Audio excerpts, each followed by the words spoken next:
Kiki P writes, now that many camera phones and point-and-shoot cameras have a panoramic setting, I find I use that quite a bit for taking photos of scenery. I have a stack of scenic panorama shots, but I need to get scrapping them. Any ideas? Glitter Girl, can you help Kiki P plan a panoramic page? Of course I can. Today I want to start by looking at a few layouts that don't have an actual panoramic photo but have a layout design that would really work well with a panoramic picture. So I'll put today's supplies aside for a moment, and I've just pulled out 3 layouts to give you an idea of things that you can look for in a page or a sketch that could easily be applied to a panoramic photo. So this is an older layout from my 2-piece gallery that includes 2 4x6 photos set side by side so that they become an almost 4x12. I've overlapped them just a little bit so it's a bit shorter than that.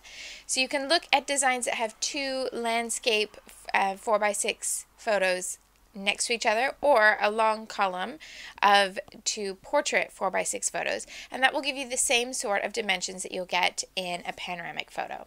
Likewise, you can look at any design that includes 3 4x6 photos in a block, and there are plenty of those out there. I use this combination a lot, so I have lots of layouts in my gallery and in my albums that include this sort of block, and it works very similar to how you would use a panoramic photo printed at that large size. You could also look at layouts that have a photo booth strip or a strip of photos if you want to print your panoramic photos in a smaller size. Then it's this layout that I'm going to use the most in today's adventure, and this is one that was actually done with 4 smaller 2x3 photos, but arranged in a line so that if you look at the space that the photos take up rather than the individual photos, you're still seeing this block of a long a wide short photograph. So what I'm going to do today is to use this layout as my model, and I'm going to essentially scrap lift myself. I think this is a great way you can take layouts that you really love in your albums, and this is one of my favorite pages from a few years ago.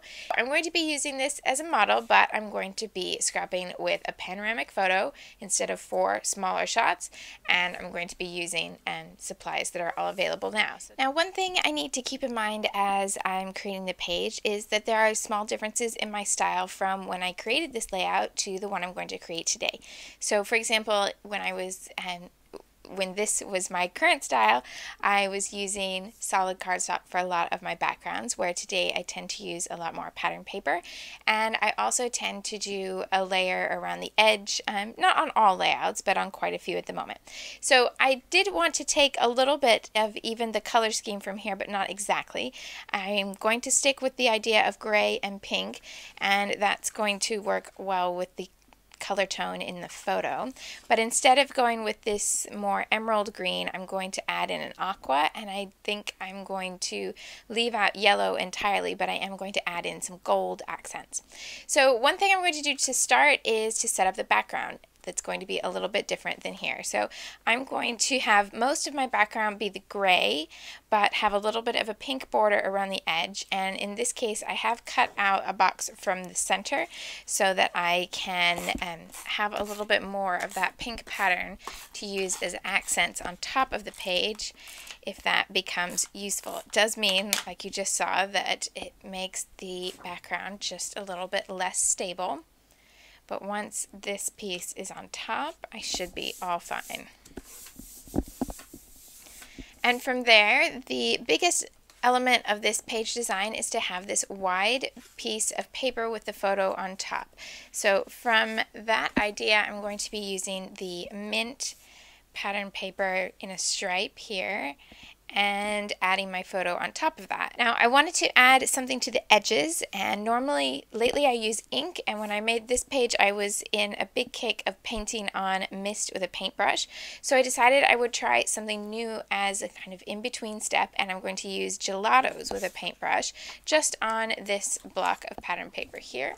So I have the gelato in the aqua color, so it's very similar shade, and the gelatos just rub onto the page kind of like a cross between a colored pencil and a crayon, or watercolor pencil and a crayon.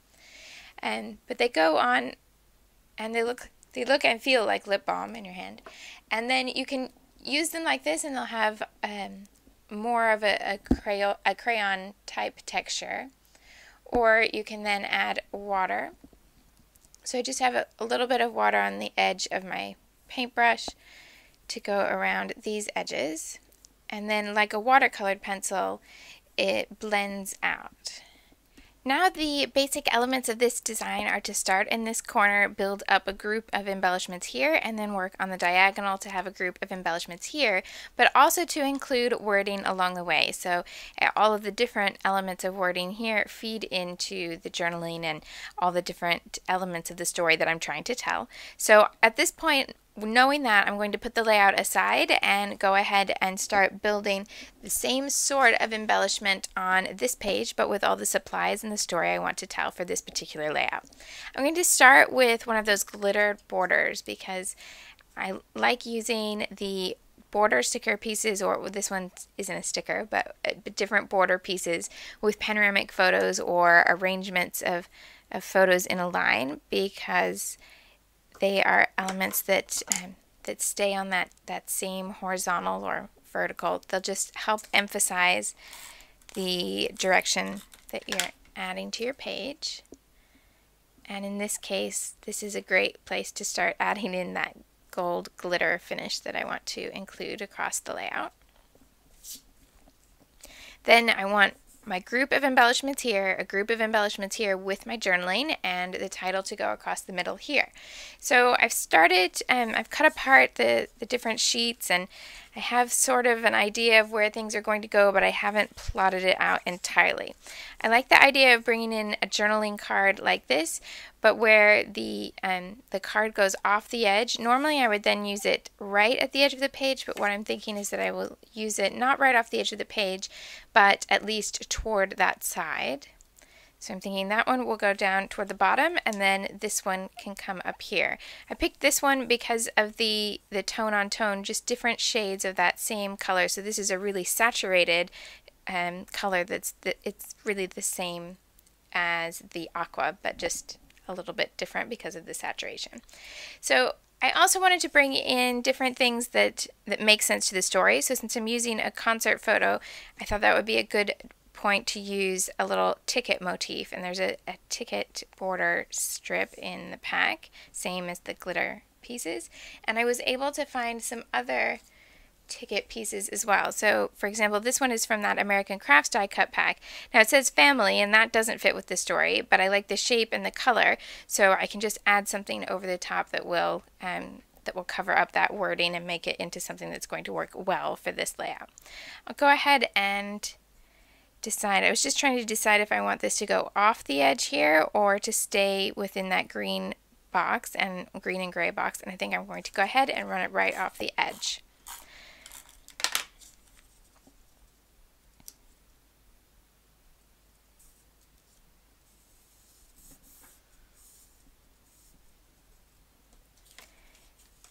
And then my journaling box behind that. And I'm not going to use the whole thing, so I'm going to cut the bottom away in case I need a little punch of that color elsewhere on the layout. The journaling box is numbered 1 to 6, and I have an idea of trying to include several things that have the number 3 in them for this particular layout to go along with the story I want to tell. So I'm going to place that so that it counts 1, 2, 3 and then stops, doesn't go all the way to 4. And then I wanted a large element here that would include some wording. I like the wording here, but I don't want this whole card. I'd rather just cut it down to just the love this words rather than the entire line. So I'm just going to trim that away, and then that will be my bold bit of wording here, but my true title will go below the photo. Building pages like this with big groups of different layers and borders does mean that I tend to take the page apart, just lift up different elements several times before I get things in the place where I want them. For example, once I've trimmed this down to the right size and I know that I want this to go somewhere over here, now I'm not particularly happy with this gap here. I want to fill that in with some other elements. So I'll pull that away. I've brought back in that pink pattern from the background. And I'm just going to tuck some of this underneath the photo. Don't be afraid to be picking up different elements and place your adhesive a little bit closer into the center, or use an adhesive that you know you can move around a bit, because this sort of design will let you just move things around until you like everything in the spot where you've picked it. And I still need to add some smaller elements here, but at least now I have a structure that works in general.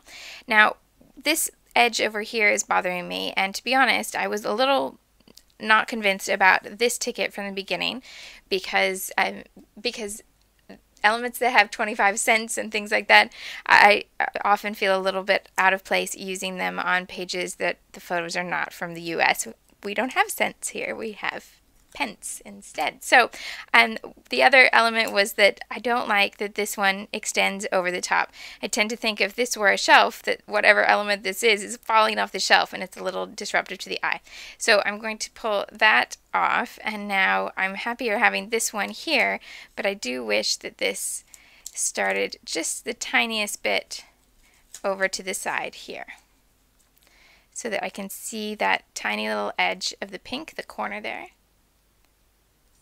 And I can move that whole strip over to the side. So you can see how my process just tends to move things around, and this edge I won't cut until I'm absolutely sure that everything is in place. I want to add smaller elements, and then also elements that aren't just rectangles. And so I've tried to pull out different things that would work for different reasons. Because this journaling card has a feather, I pulled out some other feather motifs that happen to have the same color. That's from the same die cut pack. This has, I like the wording and the bubble, but also it's the same pattern that matches this ticket that I'm going to use at the bottom of the page. So I want to bring this up to the top of the page somewhere, so perhaps this will fit in here. Then these are the basic gray chipboard pieces, and I picked 3 that were in the same color that matched so well with this photo that has both pink and red. So I want to separate them and not use them all together. I want some of the chipboard up at the top and some at the bottom. Now, this piece is a more obvious choice for the top of the page because it has that flat edge and then the rounded bottom. So I can maybe place it up here in the corner. I think that looks like a spot that will work. And then I can look at using another piece like the full circle in the opposite corner. And then I'll just use that banner piece somewhere in the middle. And that way I know that those pieces are going to look nice together because they're from the same collection, but I don't have to overload the page with everything all in one matching pattern. I can just work with the color and shape. Since I have the feather motif at the bottom of the page, I wanted to bring a feather up to the top, so I've just tucked it underneath here. I don't want it to be an overwhelming embellishment, but I want it to match up from top to bottom, so I've just tucked it underneath. And then this is also, just like this, it's one of the 4x6 cards, but cut down smaller because I just wanted the row of cameras and the little rainbow strip.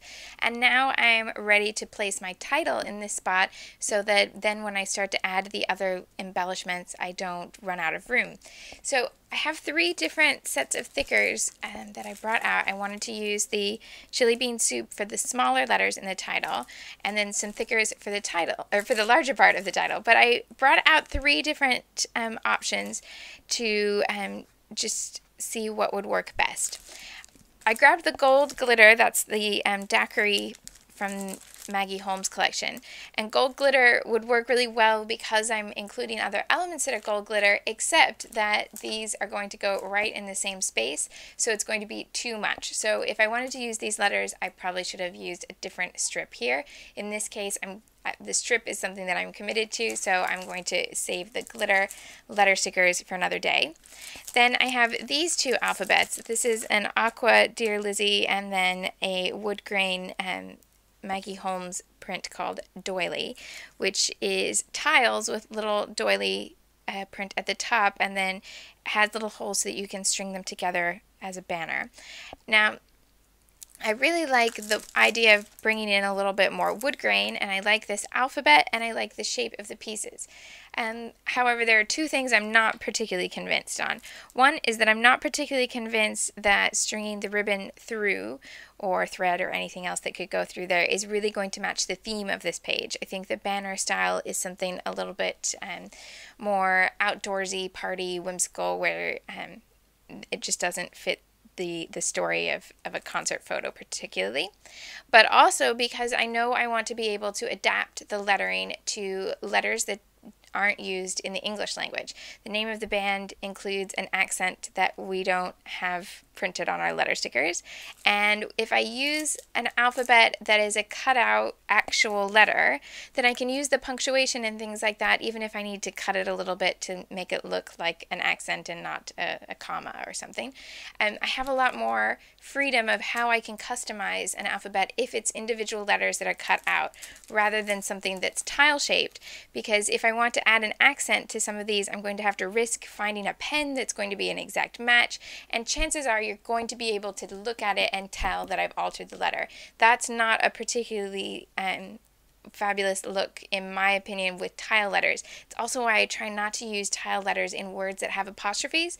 So if I wanted to say that's and I was using tile letters, it's very rare that tile letter stickers include a block that has the apostrophe, and then you have that conundrum of what can I do? Do I just ignore the apostrophe and it doesn't exist, or do I have to go find another letter sticker that's going to match? And the easier version is to go to the letters that are easier to customize.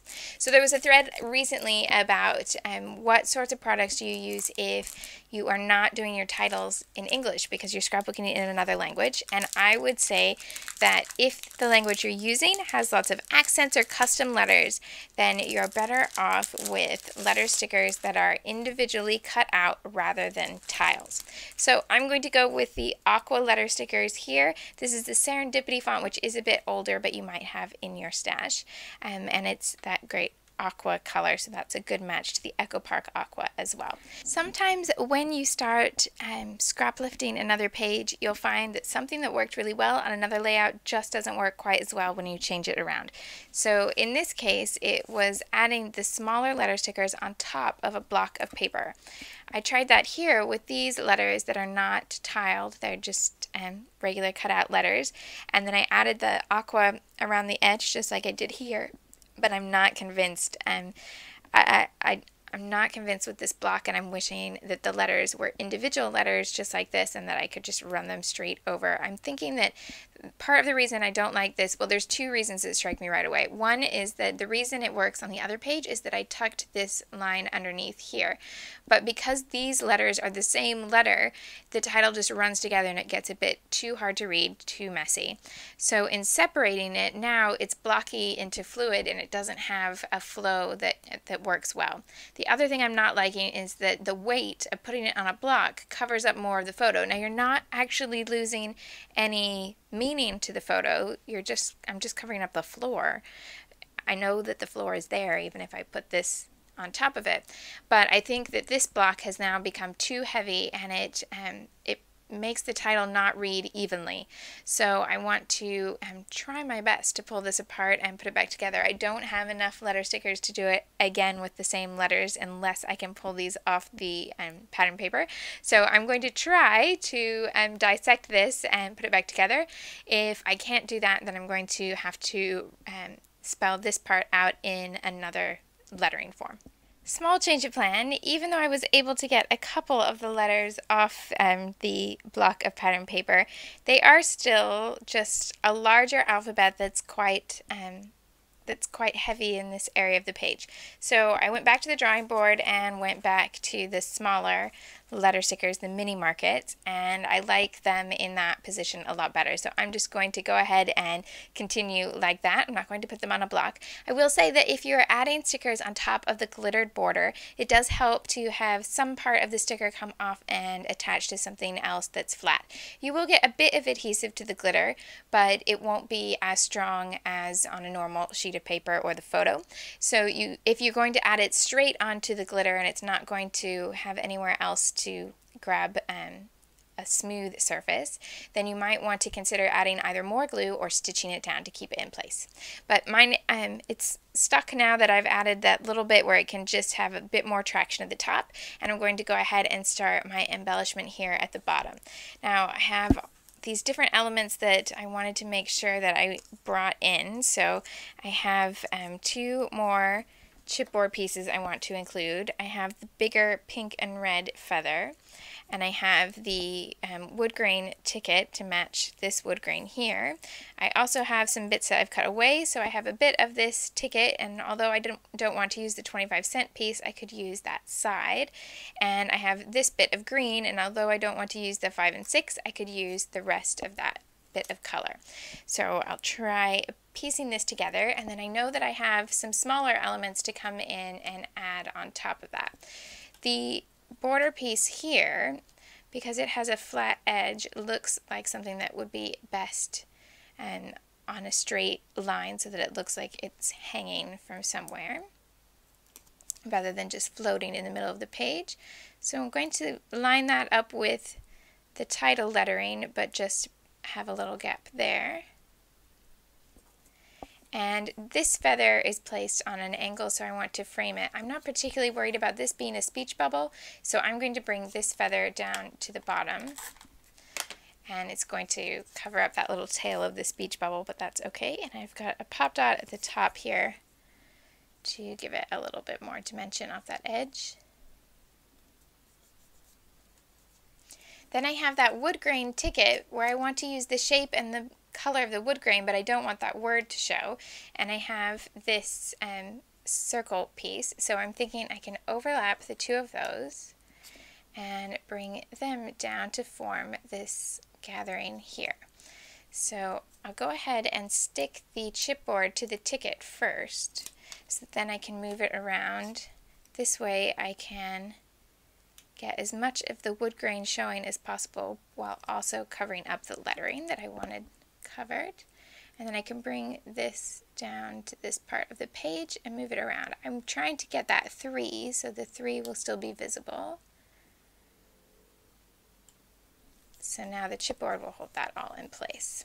My journaling fits within this card and in this space here. I've stamped the date and added the day of the week with a sticker here and added the location here. So now I could call this done here, or I can add a few little finishing touches. So I pulled up the smaller embellishments that I had gathered at the beginning of this process, and I wanted to look at different things that may or may not fit. I liked the idea of putting something in the center of this half circle here, but if I used one of these badges, it's going to be too big and go off the top of the page, and it's going to be very bulky, chipboard and the badge. So I think that the page protector would stay open and it would be a little less than ideal. So if I want to use one of the badges, I'd rather it go further down the page. So I'm thinking if I used one of these cameras that I could place it here on top of one of the cameras that's already on the pattern paper. And I wanted to include the camera motif because that's part of this particular story of taking photos of this particular event. So then I'm wondering if I use one badge, if I need to use maybe another one somewhere else to bring that together. I do like the idea of duplicating things from the top and the bottom. So maybe if I see if this one would have a good spot up here, perhaps. I do have a little camera there, and I could separate this and have it further away from the rest of the page, or I can bring it in closer to the embellishment. I don't want to cover up the number 3 there. I could bring it in here, perhaps is better. And if I could place it so that I don't have any gaps in between, I think I would be happier with that.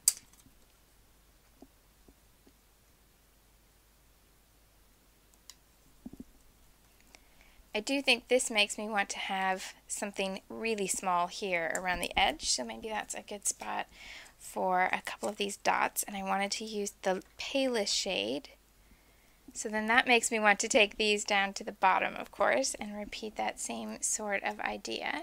So I'm looking for a spot, and I think this would be the best place to go. So take 1 large and 2 small dots and place them over in this corner.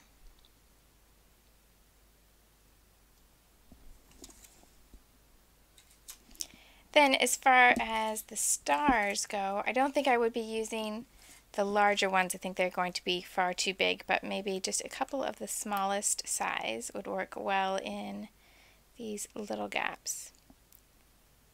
So this is definitely a choice of personal style, and you need to just be aware of how much embellishment you like on your pages versus how simple you want to keep them, or streamlined you want to keep them. So I'm just going to add a total of 4 stars. So I have some up here, but then I also repeat it a little bit down here in the corner so that I'm keeping that diagonal flow. And the only spot I can think that I would really like a label sticker is here in the middle, but I'm not sure that there is one that is actually going to help my page. So although these are great colors and the size is right, I'm not convinced that that's going to improve this area of the page. So I'll leave that for now, which leaves me, this was the only other element that I pulled out and haven't used yet. And I think what I pulled this out for was the pink banners. I know, and perhaps the gray. I know the blue and the purple is not really what I want to include here because it would be bringing in a little bit too much. I can hold this over here and see, and maybe just cut it away so I can get a better idea. And I can see what I would think if I add that in there. And actually I like adding something here that's not a straight line to kind of join all these different curved elements with the blockier elements here. So that's going to work here, and you could add something on top of this if you needed more subtitling or anything like that, but I'm just going to leave it plain as it is, and I'm going to stop here. So this is my finished page for today, and you can take this week's challenge in one of 2 directions. And the first one would be to use a panoramic photo. You can take inspiration from other pages that have panoramic photos, and if you look at the 2-piece page in the description, I've included some links to a variety of different pages by different artists, so you can have a look and have a little bit more inspiration of different looks that you can get with the wider photo. But if you don't have a panoramic photo, don't despair. You can also join in this week's challenge by scrap lifting yourself. So take a layout that's one of your favorites from your albums and then create another page that's inspired by the design you used there, and see how your finished page differs from your starting inspiration. So for example, this is the page I started from this time, and this is the second version, or the inspired finished page. I hope whichever challenge you pick works out well for you, and I look forward to seeing your pages in the gallery. Join us next week for the continuing adventures of Glitter Girl and the ongoing mystery of the scrapbooker behind the mask at 2psinAbucket.com.